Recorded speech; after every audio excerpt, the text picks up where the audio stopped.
Hi friends, Salem Ammapettai Sri Kannika Seva சபாவிலேருந்து பிரியா. உங்களுக்கு இப்போ ஹெல்த்தி டிஃபனாக சுண்டல் தோசை சொல்லித்தர போகிறேன். எப்படின்னு பார்த்துக்கோங்க. இது எல்லா சுண்டலும் போட்டு செய்கிறது.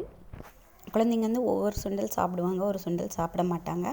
இந்த சோயா பீன்ஸ் எல்லாம் உடம்புக்கு நல்லது. அதில் நம்ம நிறைய டிஃபனில் ஆட் பண்ண முடியாது.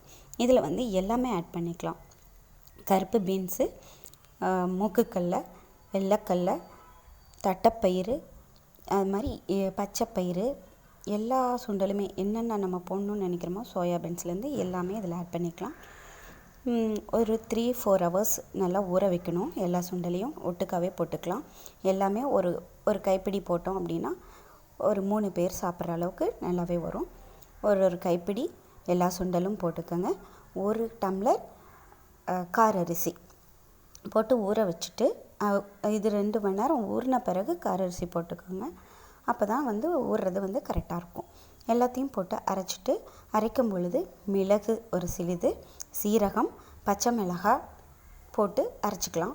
அரைச்சிட்டு அந்த தோசையை எக்ஸ்ட்ராவாக இதில் அப்படியேவும் நம்ம தோசை சுடலாம். இது கூட வெஜிடபிள்ஸ் ஐட்டம்ஸும் சேர்த்திக்கலாம்.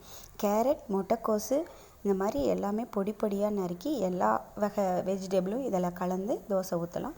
ரொம்ப சூப்பராக இருக்கும், ஹெல்த்தியாக இருக்கும். இது குழந்தைங்க ரொம்ப சாப்பிட முடியாது. 2 அல்லது 3 அடை மாதிரி செஞ்சால் அவ்வளோதான் சாப்பிட முடியும்.